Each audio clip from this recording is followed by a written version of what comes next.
I get yelled at if I don't record this. Um, so we're mainly going to talk about white supremacy and environmentalism, um, Smokey the Bear as a white supremacy icon, not like super white supremacy, but emboldened by the U.S. Imperial powers on to environmentalism. So technically, white supremacy. Awesome. Um, I skipped the intro, so I'm gonna do the intro right now. My name is Cameron. I'm with PHP. Um, and I'm gonna introduce Cassie because you showed up and you know what, you're here. That's important. Uh, and we're gonna be talking about environmental white supremacy in America. We could do Canada and all over, but that's too much. There's too many things going on. So we're going to focus mainly on America. We're going to focus on the imperial nature that environmentalism has caused, and even with the rise of awareness of environmental problems like climate change, there is a rise in ecological narrative for white supremacy, such as ecofascism. I don't know if you've heard of ecofascism, but it's crazy. And it's kind of hard to disseminate sometimes. So we're going to talk about it. So we're going to start out kind of with a narrative of how we talk about our environment, because it's kind of the more soft mechanisms as to which like we kind of domineer our environment. And so there's the understanding of working alongside the ecosystem that we are a part of. And this is very much a Turtle Island's point of view when it comes to ecology and humans' relations to their environment. But a big part of colonialism and kind of this Western expansion was the idea of conquering nature, of removing nature, of being like going through the wilderness and kind of being the top of any ecological space, and kind of being fine with like destroying it as well, as a part of like your um, it was a part of divine manifest destiny. It was a part of that. It was a part of the idea of conquering both land and people.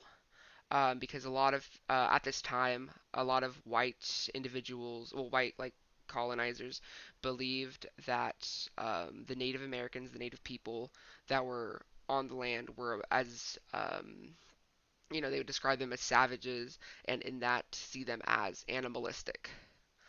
And then we might be skipping some, but there's this idea of preserving nature, and this is where we really get natural parks, national parks. This is where we really get this idea of national parks, and this idea is also harmful, but the language shifts. So it's harmful in the sense of we are going to preserve nature, but what it does is it also removes the people who had kind of the element of being within and ingrained in their natural environment. It removes those people and tries to kind of categorize nature as being separate from man, and not that man should conquer necessarily, but those two things are separate. And this is kind of harmful in the extent that it still otherizes. So, like the separate but equal idea, nature is um, its own space, and it needs to be preserved like that. And if people are involved in it, it needs to be people don't need to be involved in it. And if we are involved, we are tainting nature. The idea that humans taint nature, it it goes into kind of a white supremacist narrative in that it describes people as being a form of poison. And that can go into how some um, affairs like currently are, where people are trying to fight for nature, but using the context that people are innately poisonous or they're innately destructive to nature, and it devalues people. And what that can do is it doesn't actually put the responsibility of people who are actually destroying nature. Because we can understand that there are companies, there are decisions that are being made that are tainting, toxic chemicals, um, uh, the like waste management, those things being improperly done that can ruin and cause ecological disasters. But rather than pointing out to the actual reason that's happening, they just point broadly that it's people, that it's society. Um, and so this kind of narrative is very dangerous when it comes to especially brown people, especially brown countries. Sometimes people will point out like that countries that aren't first world countries are putting out much more coal and much more of those waste things without really taking into consideration um, the precedent that has been set globally. Um, so whenever we were doing the Manifest Destiny, that of course was tied to the direct relation of capitalism. It was tied directly to us needing to. That's the other one. One of the other ones is additionally resources. So there's conquering, there's resources of kind of like taking the land and conquering it, and then that goes into taking the land and constructing it for materials. Raw materials are what the land is, and we need to strip the land down and create these huge monocultures or create these huge lumber yards where we're taking this facet of nature and we're cultivating it for our resources in mass droves in places that weren't necessarily always thinking of a sustainability. And then you have the national forest because they're like, oh, guys, we can't do that all over. We got to preserve some places. But when they were preserving, it was typically like, well, who are we preserving it for? We are preserving it for a lot of white people. We're preserving it for white people, not for indigenous people, not for black people. A lot of black people were not allowed to go to these national forests. We're preserving it so that white people can step out of their nice houses and go to land without having to see any of those undesirable races or people tainting the land. And now we're kind of focusing on this idea of sustainability. And that can be for good and for not so good because it adds to the still having the like element of consumerism, of capitalism. So when we talk about sustainability, a lot of people want to remove capitalism. We want sustainability um, because we want to sustain what we have and have it keep coming. But capitalism is directly against sustainability because in a cycle of materials, there are certain places in the cycle where you cannot make money, where there is no money to be made and it's too much cost. The production, getting it out to people, and then that recycling of material, there's no money in that. It's much cheaper, it's much easier to just remake it from the raw material and make more of it. And that's a big part as to why we have so many trash islands, so much waste. Um, because there's nothing kind of fueling that. And we can also see that with maintenance. Rather than fixing things that we have, rather than kind of making things, repairing them regularly or maintaining them regularly, we kind of let them corrode over time. And then whenever they're kind of done, because they've been neglected for so long, they're just replaced. And that also kind of happens with people of people. We're seeing them being used up, burnt out, and whenever they are no longer an efficient worker, it's much easier to just fire them and hire somebody new, even though it is purposefully done that way. That you're running them raw, whenever people can arguably be worked, like do a lot of work for a long period of time. But whenever you're requiring so much of them without actually putting an investment of time or space or um, like regaining that, then they get used up much easier. And that we can see that with appliances. Most people do not know how to take care of their household appliances, like their washers, their dryers, their dishwashers. People don't know how to take care of those things. And a large part of that is because they're not really taught to take care of them. Or a large part of that is, sure, you can put money into fixing it, but that's taking away money that you could just put into buying a new one. Those services are seen as a luxury, rather than just dealing with it decreasingly getting like worse and then getting a new one. And that's kind of the antithesis of sustainability. So when we see businesses, as we are now, saying that like our soaps are sustainable, our bottles are sustainable, we are sustainably sourcing things, a lot of that is words. A lot of that is just saying that because legally, you don't actually have to do anything to call yourself sustainable. Eco-friendly, that's just a term. You don't have to prove anything. All you really have to do is say that you are and kind of convince people by showing a little plant or something and being like, we're sustainably sourced. Our packaging isn't white anymore, it's brown. That means it's sustainably sourced. Um, yeah, yeah, exactly. It's greenwashing. Um, and it's becoming more popular because a lot of people actually don't love capitalism in the sense that it's like, oh, I want to I don't want to add to the things that I know that are going on. A lot of people don't want to add to that, but they don't understand that fundamentally it is a systemic problem, um, and that if you were to solve that issue, you have to actually solve the global issue. And that also goes into how we were talking about individuals not being allowed to access nature the same way. We have environmental racism. And so what that is having a lot more groups of like black and brown people getting the consequences of these things. The consequences. The toxic waste is not really going into rich white people's neighborhoods, or it's not really getting into their water. It is getting into the areas of black and brown people. Um, or like the idea of natural parks. Everybody should have access to green spaces, but the green spaces that are accessible to black and brown people aren't necessarily those of like a high regard, or they aren't really put a lot of effort into it the same as in areas of predominantly white people.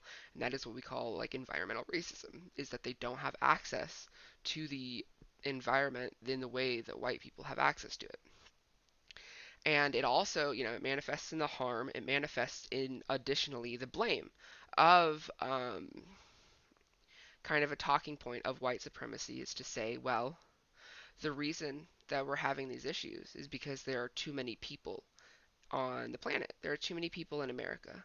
We can't feed that many people, or too many people create a bunch of waste, and we need less people. And that's typically when they say that, it's a broad idea, right? They're not specifically saying anybody, but they are usually kind of gesturing to the idea of like, well, people are coming in, certain people are making too many babies, certain families are too large, and in this, we can see that they're obviously suggesting that it is poor people. And we see this with eugenics. Eugenics factors into ecological racism as well, of being like, you know, well, they shouldn't have like children um, if they can't take care of children, or if they are themselves not worthy, right? We have this idea of not worthy. They can't do certain things. They can't participate in certain ways. Hello, welcome to the little chat that we're having right now. Um, we're talking about environmental racism. We just kind of talked about the idea of individuals, um, kind of how our culture talks about nature and how we're shifting from this idea of preserving nature to sustainability. But because we still have capitalism and because we still have racism, this idea of sustainability is not necessarily an improvement. It's more going into the settlement of our society. It more goes into kind of just trying to make these blanket statements of we are trying without actually doing the work of trying. What else were we talking about? So, can you guys hear me? Yeah, So basically, you're saying it's a form of really virtue signaling. yeah, yeah. Because sustainability cannot really be maintained, especially through consumerism, with capitalism in mind. We don't put a lot of effort into actually recycling things because there's no money to be made in recycling. It's more effort to recycle. And a lot of people try to put that effort, and we can see that with this individualizing of ecological disasters, of people being like, you shouldn't use plastic straws, you shouldn't use plastic at all when most of the things that we get, even if we get like a bamboo toothbrush, it's going to be wrapped in plastic. Um, the production of plastic isn't something that a consumer's individual um, habits can actually decrease. People, there's a lot of networks and a lot of organizations, not organization, there's a lot of industry that just makes and manufactures plastic and waste for the hope of it being consumed. But we can see with people who dumpster dive, with people who are like looking at actual trash, that a lot of the materials, even if they're brand new, are not being actually used, but sent out as waste before it even gets into the consumer's hands. So it's not really with the consumption that we need sustainability, but it is with the production that we need sustainability. Um, and we get more of that with just people saying that they're sustainable. And that can be confusing for people because they genuinely do want to actually be sustainable. A lot of people genuinely do want to recycle, but there is no systems in place to maintain that. So, what is? I'm kind of confused with today's topic. What do we plan to learn out of this session? So it's mainly to be aware of kind of the way that like white supremacy and capitalism are taking the words of environmentalism and they're taking the narratives of environmentalism to use to further um, stratify like accessibility of certain things. So So they're using it to perpetuate themselves. That's yeah, what it comes down to. In the same time, invisibilizing that they are hijacking basically, you know, what appears to be an anti-dominance movement yeah, to insert dominance into it. yes, yep, that's exactly right. It also seems really good to be like aware of how the past sorry, environmentalism's past is sort of built upon like this scaffolding of racism and um yeah, anyway, just to be like aware of that so that we don't do that moving forward. Yeah, Yeah, anyway. that's the whole idea of like Smokey the Bear. The whole reason Smokey the Bear was kind of adopted and adapted was to be like we need to not have man-made fires, but especially a part of like California, there were indigenous cultures and indigenous groups that would work with the environment. And do kind of brush fires. Brush fires are very much a part of ecology. They're a part of how nature um, kind of recycles itself. They are necessary in some plants and insects in their lifespans. But we had this ban, this complete ban of fires entirely, and we also displaced people who knowingly were able to kind of control these fires and adapt with nature. So now we don't have that. We don't have that relationship with nature, and it's more of this overarching control of nature, trying to control it as well as controlling human behavior to be like we shouldn't interfere with nature. But we can have a healthy relationship with nature, and we've demonstrated that with other cultures. But those cultures are often overlooked and devalued socially and systemically. So we would have to regain those voices back and put them in a higher bracket of importance in order for them to actually be valued. where they should be. Um, just just want to bring this up. W- this departure from seasonal burning came from disastrous fire, I think, at the turn of the century. And so this was just a, what do you call it? A, a limited thinking response back then is that, hey, you know what? Why don't we just stop burning? Because this big fire um, uh, is so disastrous that maybe we should just let the forest alone without human intervention. So Hmm. there's a context for this. It's not that um, I don't see it. I see your point where the indigenous practices, well, the indigenous population was already um, so diminished from its genocide, Hmm. and also they were moved away into reservations that did not have these forests to maintain. But um, so there's, I think there's more than just one explanation that we took on this let the forest grow wild, and then we have this fire buildup of fuel Hmm. that gives us these calamitic fires, big fires, so I think there's many intersectionality of conditions that Yeah. brought this on. Well, a big thing with kind of the fires is that brush fires as a regular thing, these small fires as a regular and easy to control thing, uh, was used in importance of maintaining. So what happens if you don't burn that material regularly, it will in fact like build up. And that is where we can see like a higher hazard of that, of this buildup of these dry materials from not regularly doing these brush fires that can cause like a dangerous, Yeah. catastrophic fires. So one of go ahead, Casey. You were gonna say something. No. So one of the things that I see is that we have this lens of short-termism over long-termism that gets in the way. Um, I mean, just to tack a little bit on a different angle, are you guys familiar with Adolph Reed?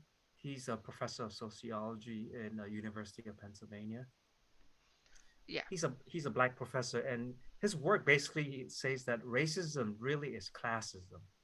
That is the bottom line message. And he said that racism is just the papering that's over the structure of classism, and Hmm. classism is having a distinct class that is living off the backs of the lower class, and that's his entire life work. And most people don't um, they're not there's not much traction with people's attention on that version of interpreting racism. Hmm. Um, because he said that one of the problems we have with the white voters is that if we use racism, with them, when you're talking to the a white person who's on the lower social economic status, they don't see that as they are Hmm. performing any racism off the backs. They're living off the backs of other people. Hmm. They don't see the structural advantage, the legacy of advantage that has benefited others but has not benefited them. Yeah. Um, yeah, that kind of like pairs with kind of the idea of like privilege, of people who get mad whenever they are particularly white, but they are disenfranchised in other ways. And people say, well, you have white privilege, and they are upset. Like, I do not have any privilege. I've struggled my whole life because of my economic standing. And they don't necessarily say because of their economic standing, but it's implied. Um, and a lot of the times those people who are white and under in the underclass, they are typically very much involved in the meritocracy. They've kind of taken into consideration, like, or not taken into consideration, but they've really they really believe in the idea of capitalism as a meritocracy, of working hard. And they work hard. They believe that if they work hard, they'll eventually get out of poverty. And so when they see people who are lower than them in society, who are not only disenfranchised because they're poor, but because their identity has been crafted to be poor. Black as an identity wasn't just kind of the marker of like, oh, well, you have darker skin, so you're black. No, it was the separation. It was, oh, I know that I can be dominant to you because of your skin tone. Because you are black, you should be poor. You should be the one being dominated. Uh, and that has been tied to the black identity. But we're seeing right now is this idea of expropriation to expand past black people. We're seeing more mixing of people in different racial categories kind of being the lower class, and tokenization of a black identity as like, oh, well, if I can be up here, then every black person can be. And there is no more racism. And that's kind of why people still focus on racism being important, is because they are still oftentimes, black people are coded to be the ones that should be poor. And even poor white people have that ingrained in them, the idea of I should be on top of these people. Why are they getting advantages when I'm supposed to be the one up there? Because I work harder, because there's the narrative of like lazy black people. They are lazy. And that's, due to the racism whenever they themselves are actually very hard workers. Same thing goes with like Hispanic folks. Um, why should One of they have yeah, these opportunities?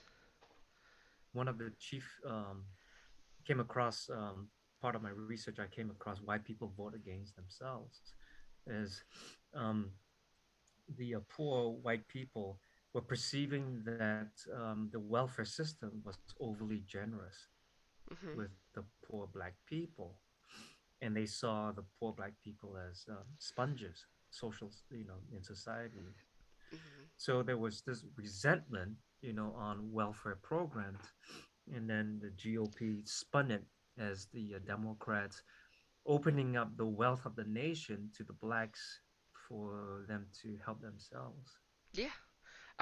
That's actually like a big thing with propaganda. That's the ability of propaganda is to take elements that help predominantly white people. A lot of like welfare goes to actually white people. The same thing was with the what was it, like minority,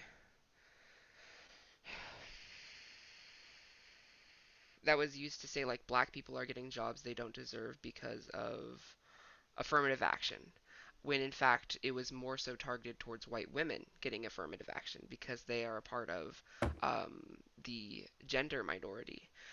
So it wasn't really black people getting it. It was white people, or it was white women qualifying as that.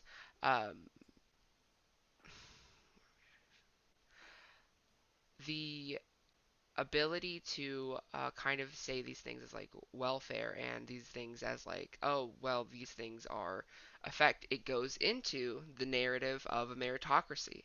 It feels back into that. That's like one of the biggest problems of the white poor demographic, is that they really believe that those who work harder deserve more. And so when they see welfare and then they're told that black people are going to be getting this welfare, that black people are going to be getting this new healthcare thing of Obamacare, that it's going to be for people who are not you, that's whenever they think that the abuse of the system that they are being abused in, they're being skipped over. A big thing with like tokenization, and with like this idea is you have to give up something for nothing. That's what they're seeing it as. You're giving up um, this hierarchy for nothing.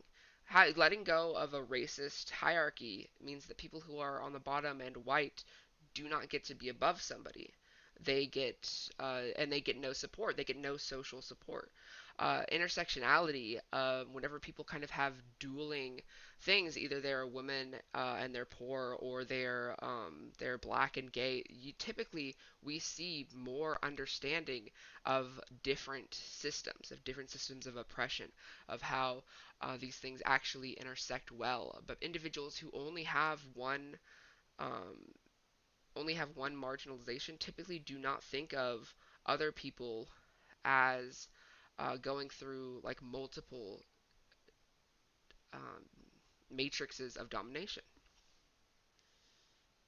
So I want to ask a question. What is the framework that you're advancing here that we all should take away with us? The framework is definitely going to be more of an uplifting relationships of um, community and sustainability away from capitalism. That capitalism itself cannot have sustainability because it is based on hierarchy and it is based on um, the antithesis of sustainability. If people are truly believing that they should have a sustainable life and we should have a sustainable society, that cannot occur within capitalism. Even if you wanted to, there would have to be so many programs to push into opposing it that it would just be antithetical. And that if you want to do that, a big part of doing that is going to be through community efforts, and through listening to people who have been marginalized, who have faced environmental racism or environmental stratifications within society. So I'm hearing that the framework you want to advance here is that we capitalism works against our ability to be sustainable, Yeah. and that it works against the rebuilding of community, Yep. right? So, what are the chief barriers to moving away from capitalism into what you're proposing? And what is the new structure or new framework um, that people can envision themselves in so that they can overcome the barriers? Okay. So it is very hard to work against capitalism because it is an overarching system, and typically individuals in an individualized society have no power or autonomy to counter it. And there is the idea of power in numbers, but not so to directly counter capitalism, but more to de-invest in capitalism. Generally, that would mean kind of getting things secondhand or investing in people where they're at through um, like bartering or exchanging in those mechanisms without necessarily kind of trying to get wealth or trying to gain this power system. Very localized. It is just trying your best to not buy things unless like necessary. Trying other routes. Um, just trying to rely less on capitalism is a big thing. A lot of people are ingrained and only know capitalism. They only know how to buy things. They don't know how to make things. They don't know how to reuse things, and they don't know how to fix things. But learning those things are valuable skills.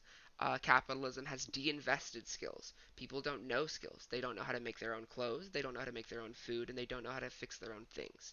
People learning to do those things and then helping others either learn or use that is very vital in kind of creating enclaves around capitalism. So, I hear what you're saying is basically you're trying to build sovereignty away from capitalism. Um, one, I work on climate inaction. I study the psychology of climate inaction. Hmm. Um, so one of the thought exercises I did was ask myself, um, if you strip capitalism to its bare bones, what would it be? And one of the things I came up with is um, capitalism is and this is just a very simplified version. It's not an all-encompassing. It's a delivery system. It's an exchange system, and it's an exchange system with varying exchange rates. If you're in the dominant group, you get a favorable exchange rate. If you're in a non-dominant group, you get a disfavorable exchange rate, you know.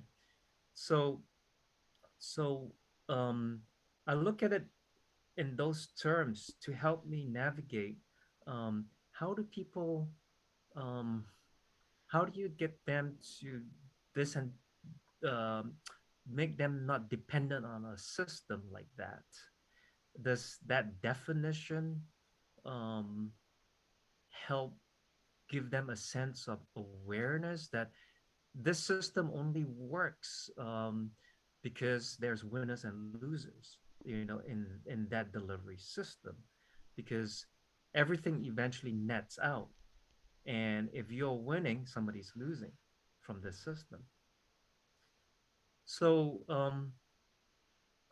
I think capitalism needs to be unpacked in a way that um, reveals the implicit undermakings of it. And I just see it as a delivery system with varying exchange rates. Yeah. And in the winner and loser game, if you win, somebody's losing. Yeah. Um, Usually, I very much see capitalism with the economic, of course, the economic focus of trying to gain as many things as you can. Whenever you kind of say the exchange and winning and losing, a lot of wealth is usually harbored.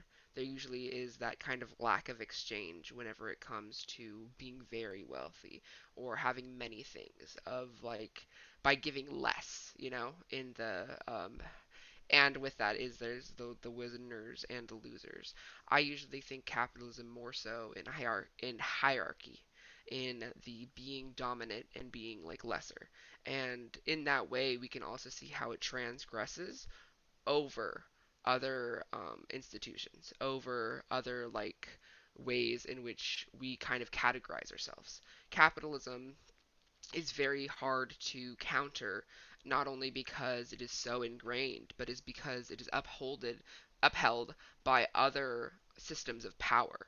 Um, in this focus of ecological things, the desire of white supremacy has a large power focus because it amplifies capitalism.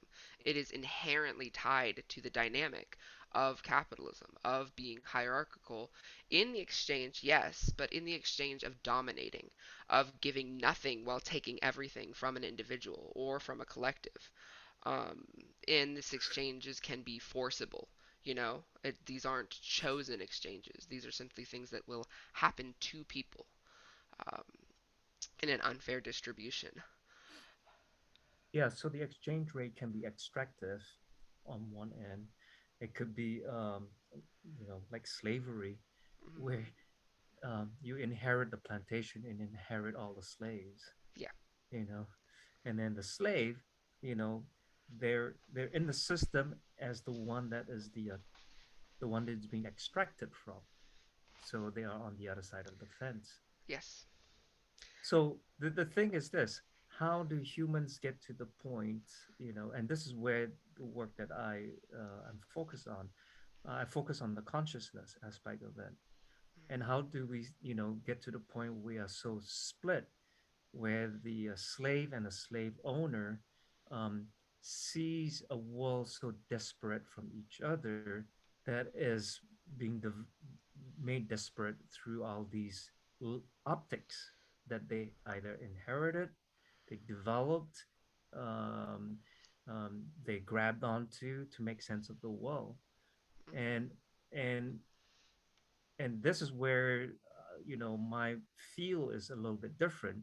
I go into the consciousness behind a person and what they do to orient themselves in reality, and in doing so they grab some of these um, low-lying fruits that are hanging for them to grab onto.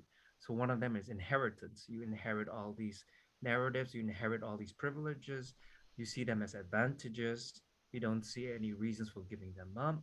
And then you have um, your survival skill, imperatives of survival skill, or you believe that there's an imperative survival skill where you have to hoard, Hmm. and then accumulated wealth is a signify of an enhanced survival skill. and that gives you a sense of insurance and security that wards off any existential threats Yeah. or anxiety. So I work with the consciousness aspects of it that leads us to all these symptoms.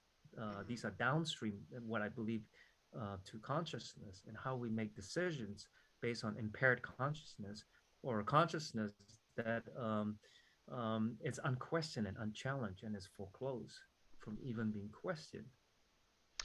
Yeah, I think a large part of the survival aspects when it comes to within capitalism is definitely constructed around individualism, um, in how people believe that they themselves have to harbor every element and everything because they are the only ones that will care for them.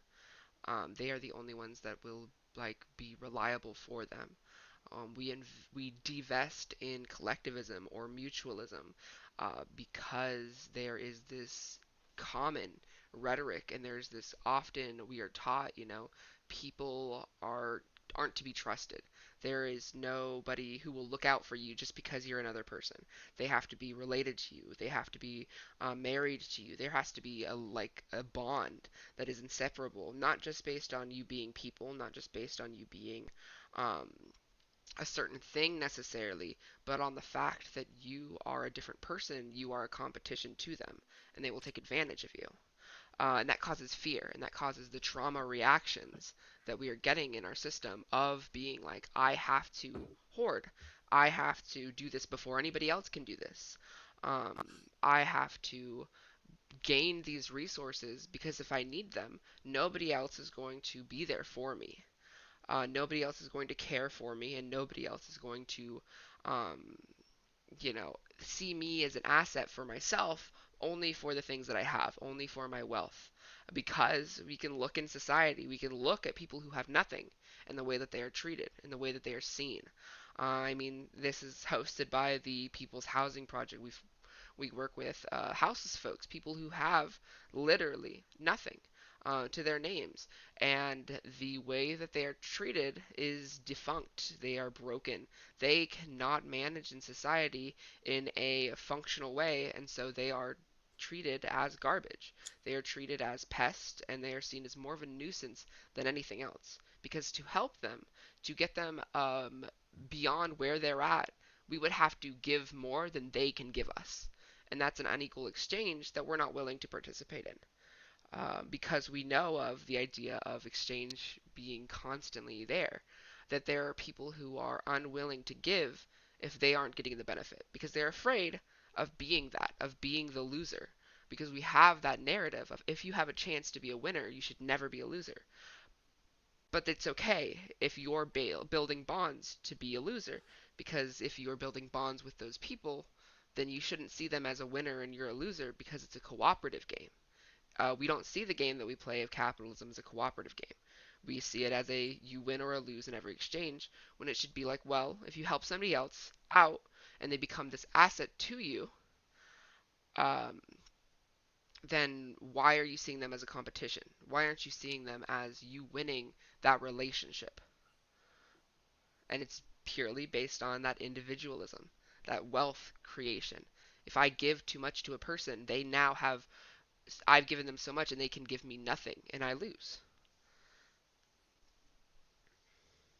I think there's the effect of atomization, which Yeah. is the splitting of greater an organism into its organs, and then you mistaking the organ as the organism.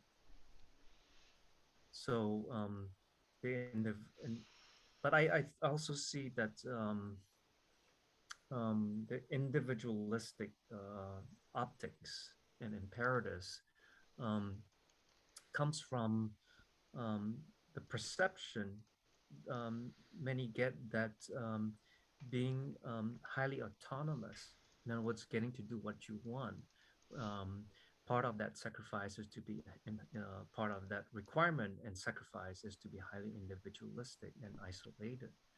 But being individualistic, you're also isolated as well because you don't have a social net, a strong social net anyway. You have one that exists on Facebook, but it's not real. Um, so I think it's a self-reinforcing loop at the same time. Um, so Yeah. you posted scarcity. So scarcity, is one of the orientation I'm looking at is how do we trigger what I call the ego, which is a psychological insurance. Hmm. It's a paranoid psychological insurance.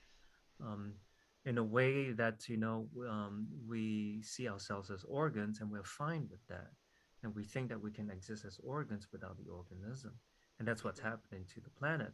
We don't see ourselves as part of the web of life. We just Um, see that we can take that space shuttle and move to another planet when things don't work out. yeah, I think a big part of like the atomization is additionally the wanting to be independent is typically because the idea of being owned, right? In the way that we have families, in the way that um, we raise our children, is we raise them as in a form of property. If you're my kid, you do what I say. Um, or they don't have any autonomy. They don't have any functional individualism allowed for them. So whenever you have that, whenever you feel like you're not allowed to be yourself, you no longer want to be in a net. You no longer care to be in that setting because it's seen as a hierarchy and you're on the bottom. And some people would prefer to be alone than in a hierarchy on the bottom. But those aren't the only options, you know? Uh, and that's why they'll typically like branch out to other groups, but it's like this defunct not really understanding a relationship that can be had that isn't a hierarchy, that isn't being below somebody or controlled by others. When people say they want to be an individual or they want independence, it's typically because they don't want to be told who to be or and have to do that. They don't want to have to become this person and conform.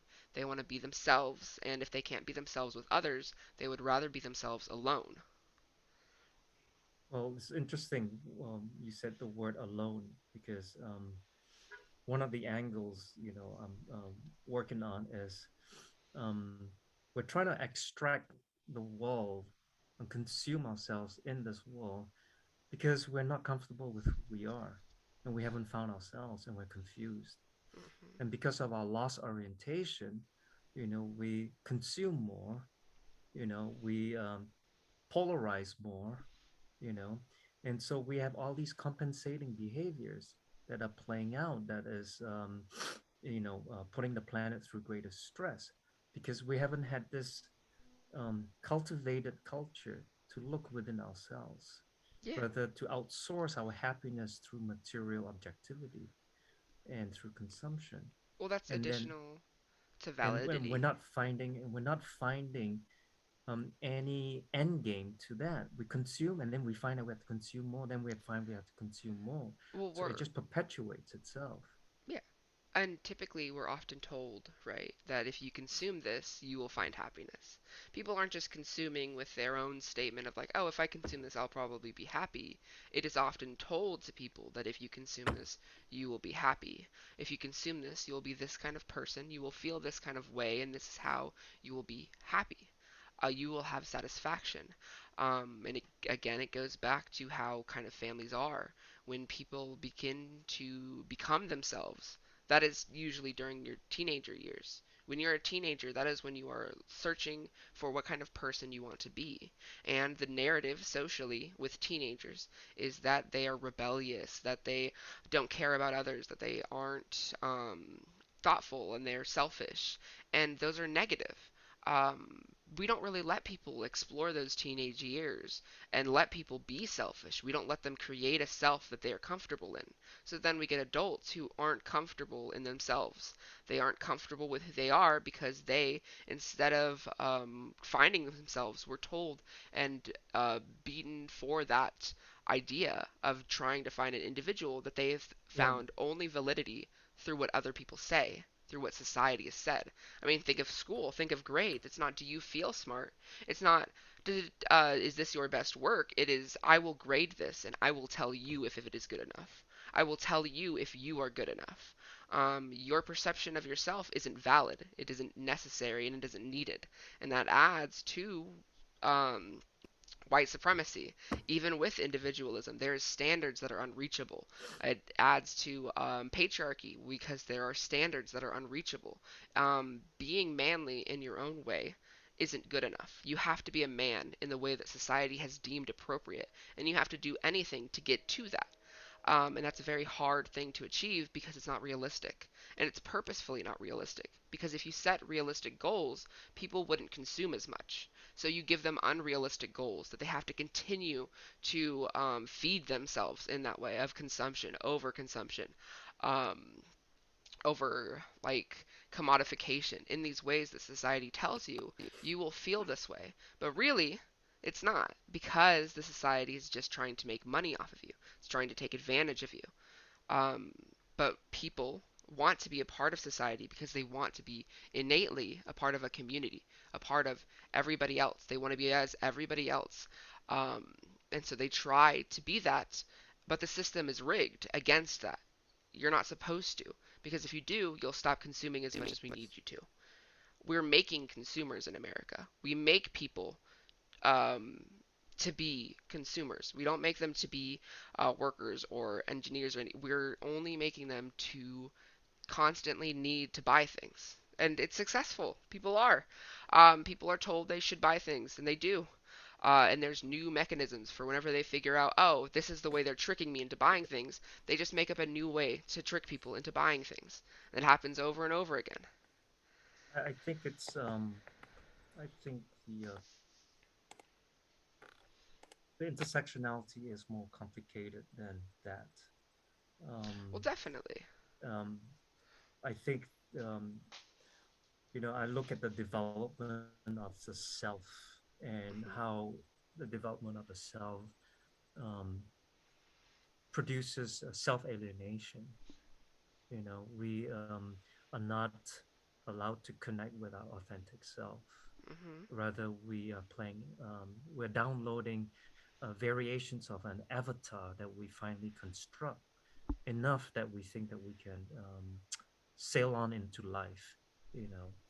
And so we get all these downloads that we play out, and they find out that they are not as good as what people have sold them to be: getting married, having kids, getting a job, blah blah blah, the whole Hmm. thing. So um so I think consumerism, yeah, there are predatory practices that are vultures waiting for you to feel doubt, and that you feel consumerism is gonna get you back on your horse, of that myth and narratives. Or it also helps you tamp down that alienation that you feel. I know that when I was working at a highly stressful job once, consumption was a way of connecting the product with my effort, as the Marxists would say, because I wasn't seeing my paycheck; it was going straight to my bank, and I wasn't produced. I was designing cars, but I was not driving the car that I was designing. So we didn't see the production, and our effort. So we were alienated from that. Hmm. So again, but going back to the consciousness, how do we map ourselves in reality? Right from the very start, that we become conscious of ourselves, all the way to how do we get um, socially handed down narratives, socially handed down shortcuts, heuristics and algorithms to process the world. And we see mimicry is a big part of it.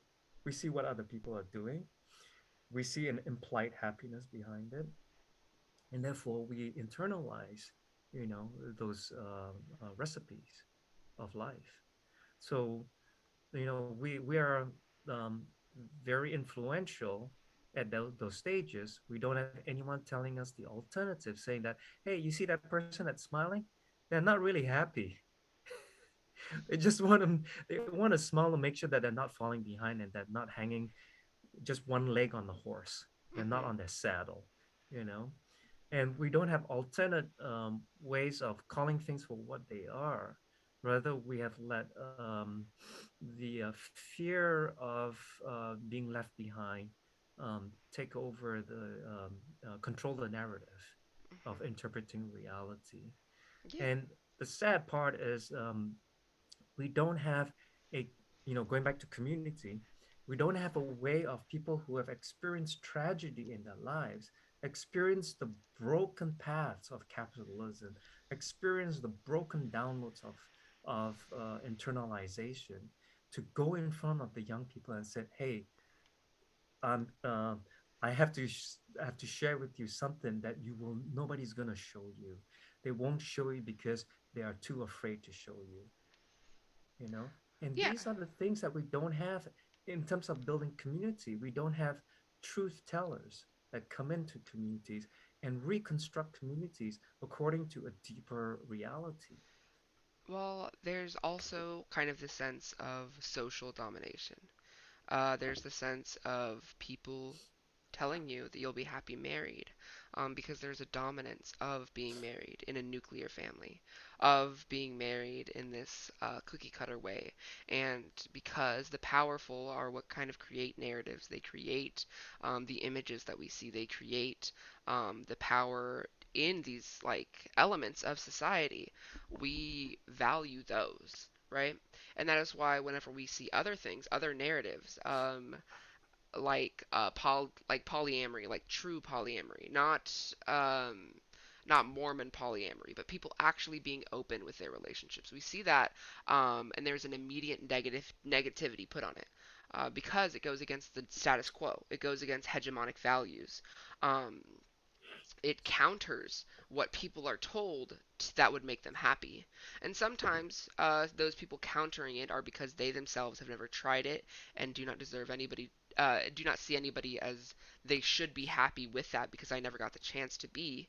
But other times it's because they're aware that if you put more value into those things, people will explore those, and you will not hold this dominant power by being that. Um, we see this a lot with sexual minorities, with trans identities, people making laws, even though it's beneficial to children, they don't want to see children be trans. That's it. They don't care if they kill themselves What do you mean there are by not laws being for? trans. What did Huh? you say about laws of what? They Even though created laws. So, they laws against trans, yeah, or okay, yeah. yeah, So, there's like in Arkansas and Texas right now, yeah, I they're get it. making, Yeah, I yeah, needed to hear it. I didn't yeah, hear yeah, properly. Yeah, laws. yeah. Um, so they are making these elements of a dominant culture. The dominant status quo is using the other elements that it has, not only the social dominance that we all can kind of have, but the influence of the state, the influence of capital. These are overarching elements that will put pressure onto people. That'll put pressure onto things um, to conform, this conformity. We see this with the commodification of identity. We see it, that's a different talk. That's the next talk, shit. But like the element of people kind of giving up parts of themselves to fit with the dominant narrative because it's better than being oppressed by the dominant narrative. That's a huge aspect of it. It's not just people kind of trying to chase this popularity thing, but Wait, it's say that people. again. Sorry, I'm trying to. I was trying to process two things at one time, and I forgot what you No said problem. because it triggered a thought. Say that again. So People are willing to people are dominate. willing to uh, either like hide or push down, suppress this part of their identity in order to be a part of the dominant, to be a part of the status quo, because it's better than being oppressed by the status quo. Um, there are elements in society that oppress people who are different. So it's not just that, oh, we're not seeing that people aren't happy if they're married. Women, in particular, were specifically oppressed if they were unmarried. You had to be married in order to have certain like privileges, to have certain abilities, to have normal functional abilities. You had to be married, and that's since that's gone away, the marriage rates are lower. They're decreasing because people aren't necessarily getting married. Um, because they have to, because there are systems of oppression. The same thing is going with like sexual minorities. They are being openly gay because they don't have to pretend to be straight anymore. And we're seeing a pushback by dominant culture, by these powerful dominations in order to try to keep them fearful and keep them oppressed. So, um, are you familiar with the term ontological security? Not entirely.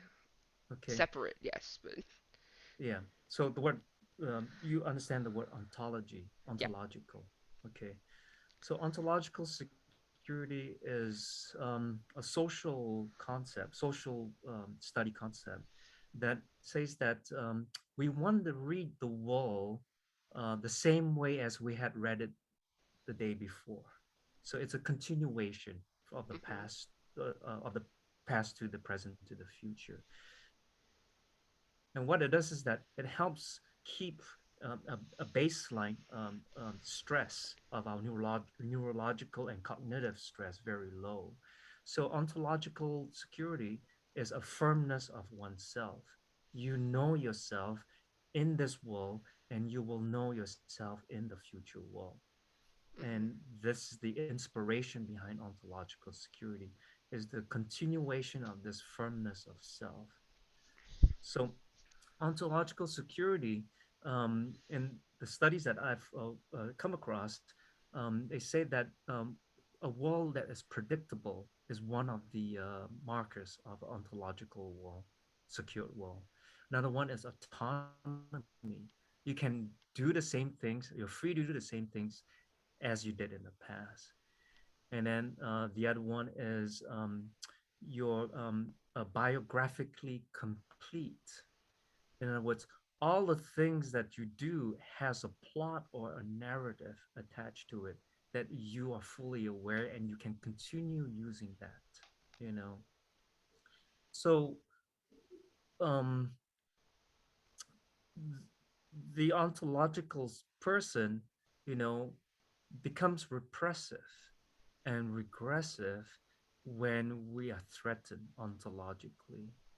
So, you know, you've seen the nationalism, the KKK, the MAGA, and all that. Hmm.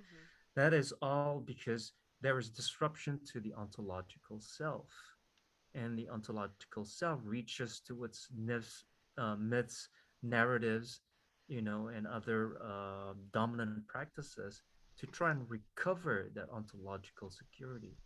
In other words, I want to read the world the same way as I did in the past, Yeah. and that's what ontological security does. So when you brought up repression, you brought up about laws, you know, that is simply saying that I know myself when there was a stable period in America where there wasn't a trans group that was big enough that it was calling for my attention. There wasn't a they population, you know. So this is very disruptive to the ontological self. So one of the things that um, I came across is a lot of people who are ontologically secure um, cannot connect with the woke culture, as they call it, because the woke culture is telling them um, to stop their harmful ways. One of the dangers behind that is the only lifeline these people have to the world is through these ontological threads, Hmm. ontological secured threads, to tell them to stop causing harm. Although we should be asking them to stop causing harm, is also problematic for them because it's cutting them off from their only lifeline to the world as they know it. Hmm. And this causes them to seize up because it causes them existential anxiety Hmm. because this is the only way they can read the world. Not saying that at that time, I'm not saying that this is the only way they can possibly read the world. It's just that that's where they're at right now. Yeah. So there's this huge clash between what the ontological secured person is uh, relying to navigate the world, even though it's Hmm. producing harm, and a culture that's telling them to abandon that lifeline. And this is where it causes a huge anxiety, provokes a great anxiety in the first group that is causing major clashes. Yeah. Um, I think there's additionally, with particularly right wing thought and idea, is this idea. Well, this like we're talking about security. I think a lot of necessarily people who are on the right, who are kind of being again taught this dogma. It is most people who know about transgendered issues do not know trans people. They've never met trans people, and the only reason that it's coming into their purview is because they are told that they are a dangerous enemy. They are told, the first thing they hear about trans people, their first kind of incentive knowledge is that it's not, that it's a huge harm, that it's this thing that they need to fear. And that kind of creates the understanding. The same thing was shown with critical race theory. They know what critical race theory is, just not by the title of critical race theory. You learn about, I don't think I'm saying any of that. What I'm saying is that there's a failure of empathy from both sides. well, I'm more so attaching it additionally to how it's communicated to them. So individuals who know of things or who don't know of things often kind of attach their understanding through the way in which it is communicated to them. I'm not saying that their understanding is not impaired. Well, you're saying they're having I'm like an existential. Yeah, they're Um, having an existential situation because they are now seeing that there's a population that's telling them that their worldview has created the basis for harm and all actual harm, and that they are to drop it, to abandon it. But my what I'm bringing up is that this is the only lifeline they have to the world, and that wall, I mean that lifeline, even though it can evolve to have them to drop it, it's a failure of empathy from the woke side towards them. Well, like that's the thing is the reason that they identify it as the woke site isn't because they've kind of come up with that, but it's because that idea was propagated to them. Because No, that they're not idea, saying that. They're not calling that. I am going through analysis through papers where to analyzing why there's this huge divide between the two sides. well, there's a And huge economic crisis going on no, no, that we no. are It's not nothing addressing. nothing to do with that. I'm going to say this again. It comes down to this. They feel that their only lifeline to the world, even though it's impaired, they have been asked to drop it. They don't have a backup. This puts them into an existential vacuum. And this is where it's problematic because both sides there's a failure of empathy. And in this case is the failure of seeing that the impaired view is the only view they have unless you help them or you offer an alternative. They are basically in an existential vacuum. Okay. This is the only lifeline they have. So it's really hard for them to come to the middle when you're challenging somebody existentially on that level. Yeah. But it's like additionally in the understanding or in the mechanism of understanding, um, that people where they gain their information is significant. It's It's nothing to important. do with that. It's nothing to, I already said, in spite of they being impaired in their knowledge, I'm talking about the existential connection to the world. Yeah, but we learn about things all of the time, and it is the way that you learn about that new information that changes it, that It's shifts not it. about content. It's It's about the about way it, of. it's not about content. You're talking about content in that existential buildup, existential construct. It's about the having that connection to the world.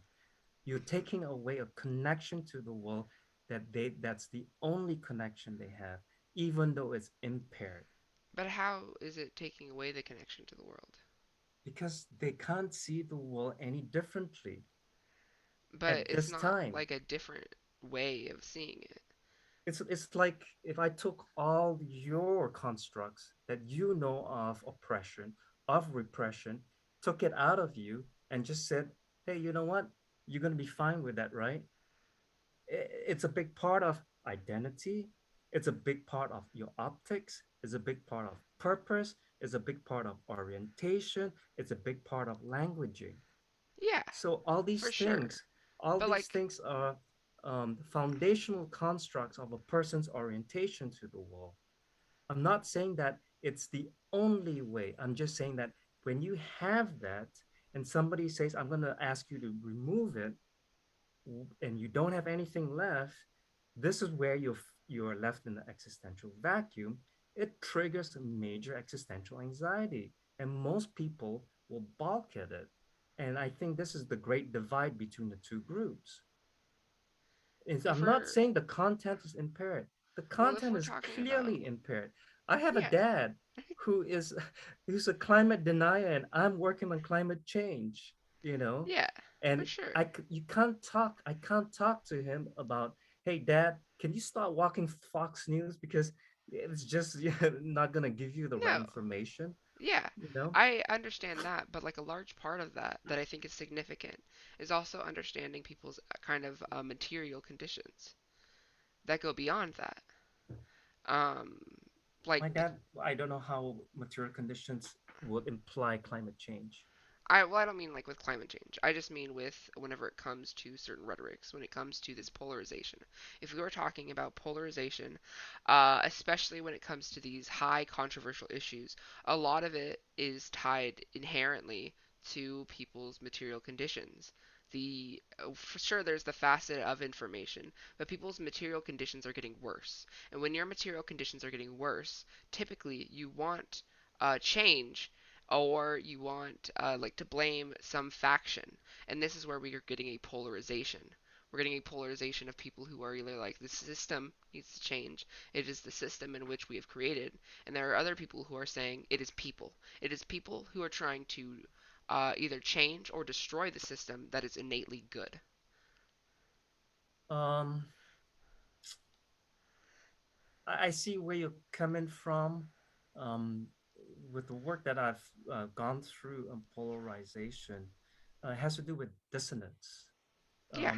The dissonance of holding two ideas that are in conflict with each other, Are are and you trying to saying resolve the dissonance. are you saying that like worsening conditions make you uh makes it like feel a little more desperate, like you have clinging to those lifelines makes it it's just like a little harder to like let those go, I suppose.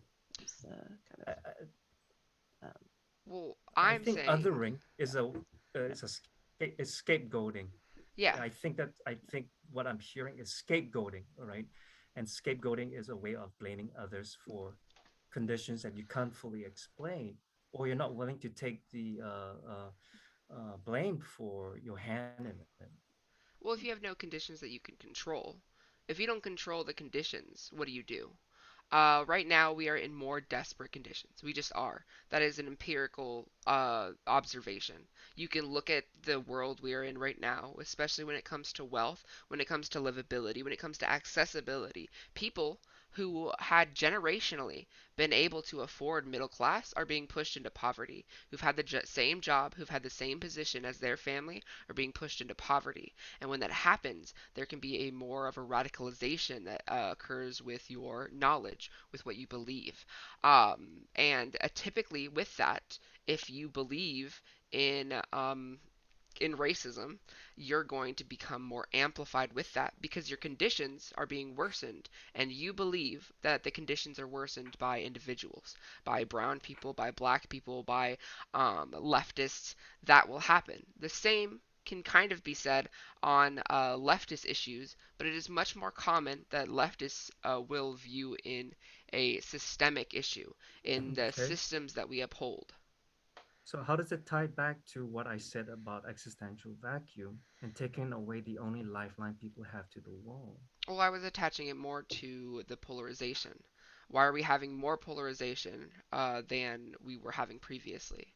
And a lot of that, a lot of this hold, a lot of this autonomy, you can say, or control of oneself, of on that like, what did you say? It was Ontological um, security? security, right? Is that we Ontological also security?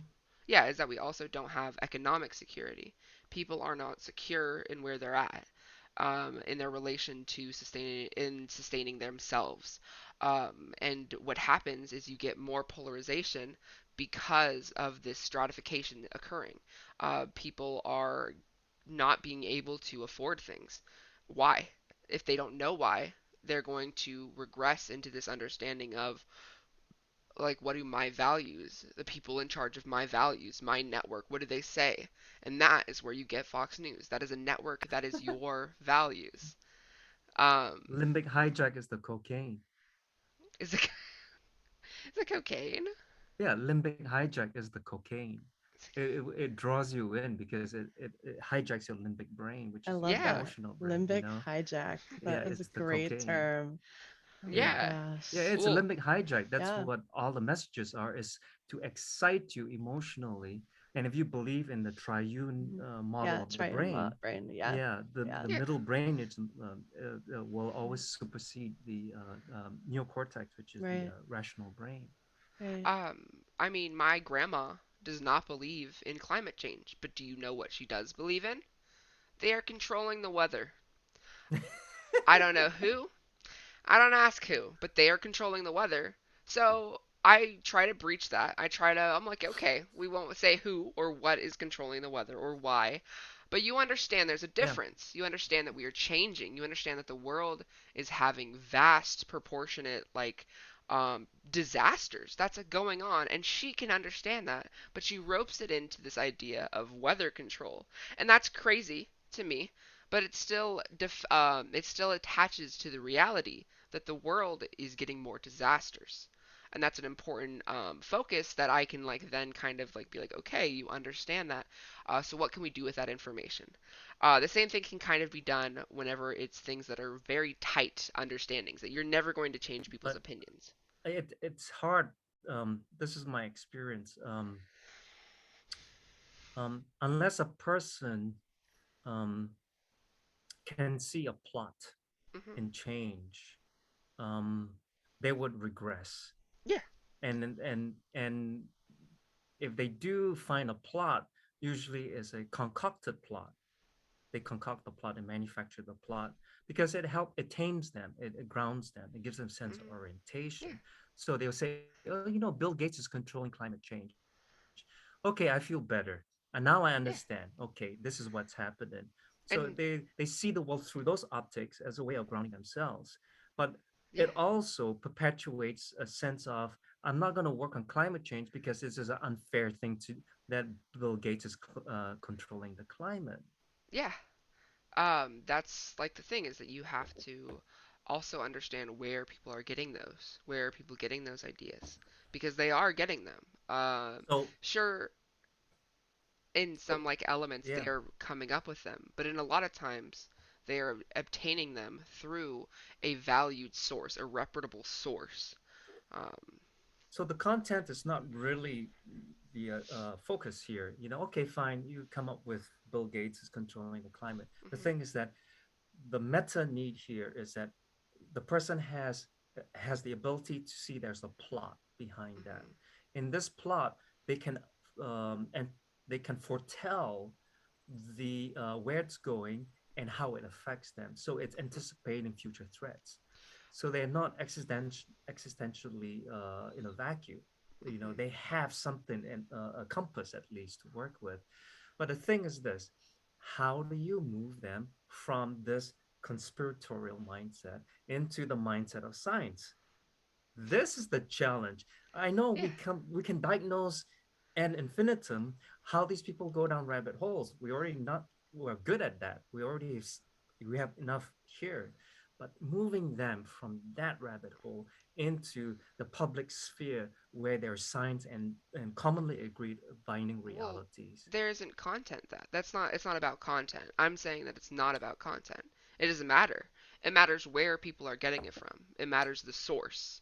It matters the actual network to which people get that information. Where is that information coming from?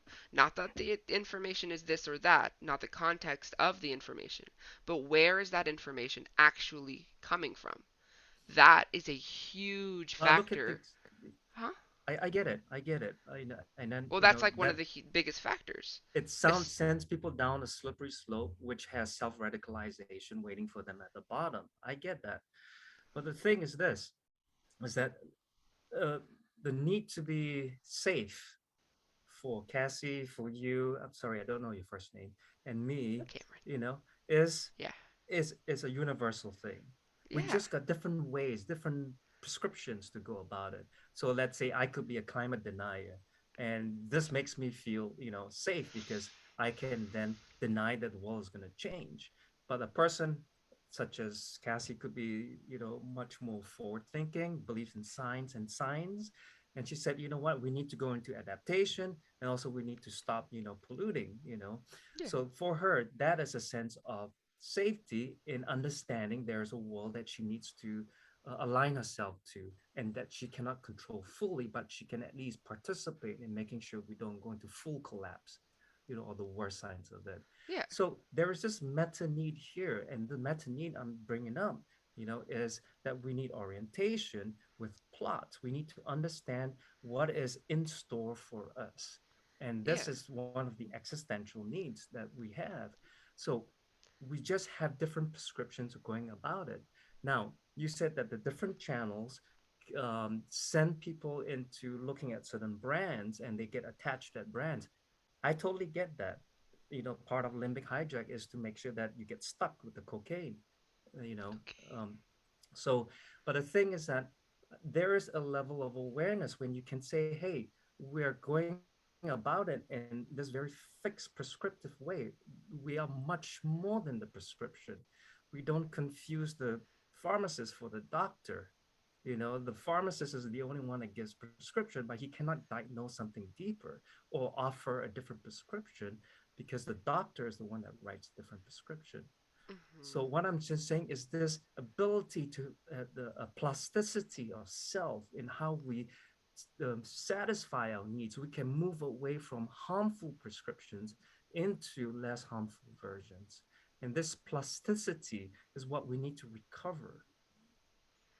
And it sounds like also acknowledging that we have to respond with empathy to the fact that like they're, you know, that They're scared. yeah, People are yeah, scared. that people are That's what it scared. Yeah, comes down to. right, right, Yeah, they're exactly. scared. So Yeah, no matter how much we tell them, hey, stop it, give up, drop that knife, drop that gun, drop that bullshit and all yeah, that. People are scared. yeah. That's Yeah. what Which it is is. which is really easier when it comes.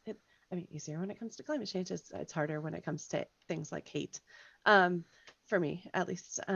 But yeah, um, Yeah, and fear is right. such a big driver behind what's causing all these downstream events and downstream manifestations.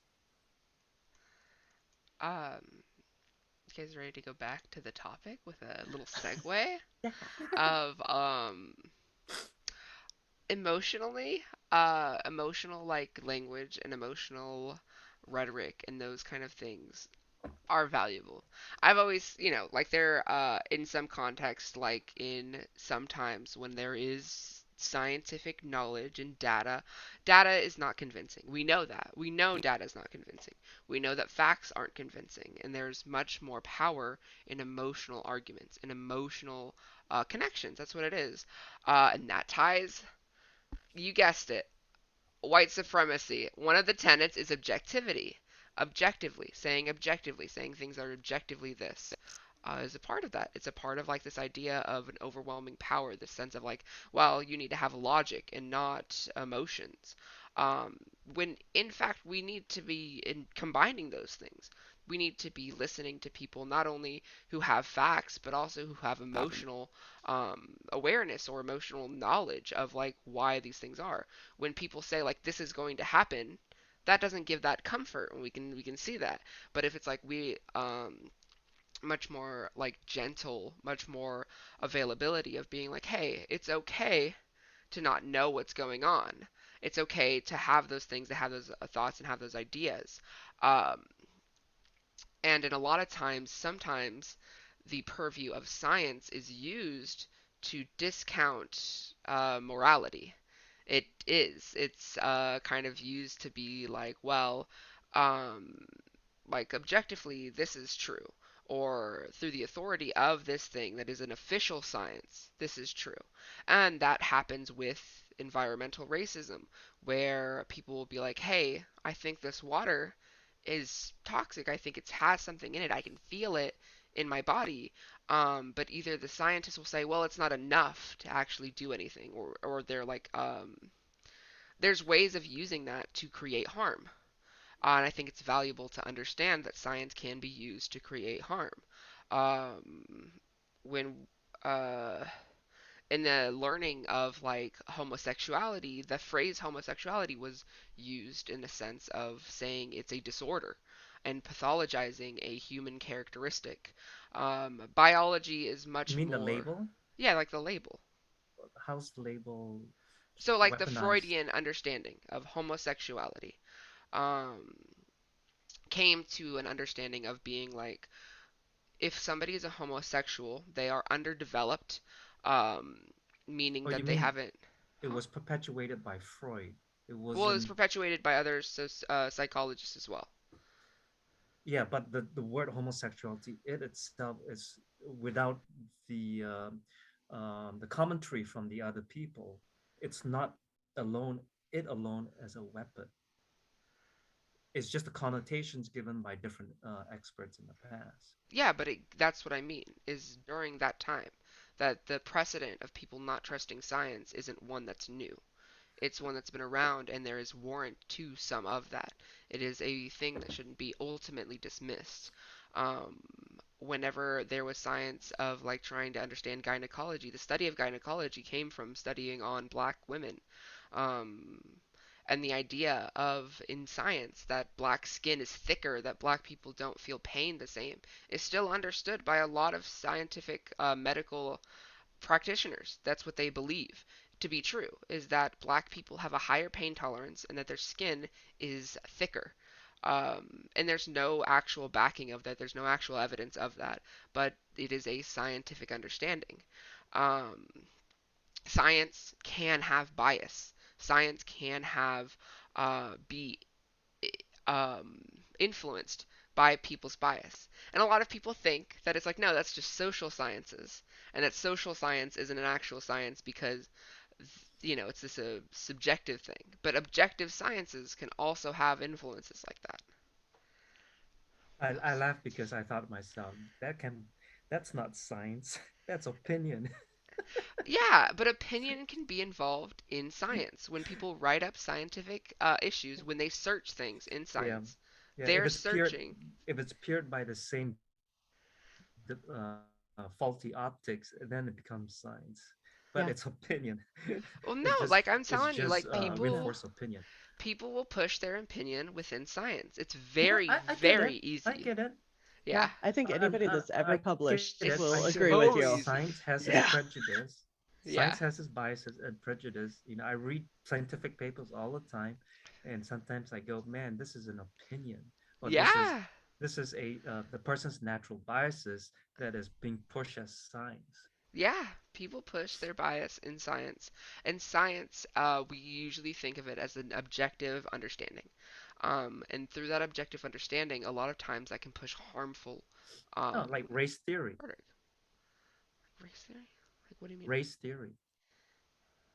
Theory that that black people have less smart than white people. Yeah, The Mongoloids, are yeah, less like smart. eugenics. Eugenics is a Eugenics, yeah. Race science. theory, yeah. Yeah. Race. Well, I thought you were talking about like the social science race theory, and I'm like, well, that's Oh no, no, the no, old yeah, the days race theory. eugenics. They're trying Yeah, to tie it into evolution. That's what it comes down to. Why we yeah, can treat blacks as slaves is because evolutionary, they're still apes. Yeah, they're closer related to apes than they are to Yeah, people, yeah. and that's very harmful. Um, and so it's like it's important to still validate people's emotional understandings, rather than just being like, well, this is the fact. You can feel how you want to feel about it. That's whatever.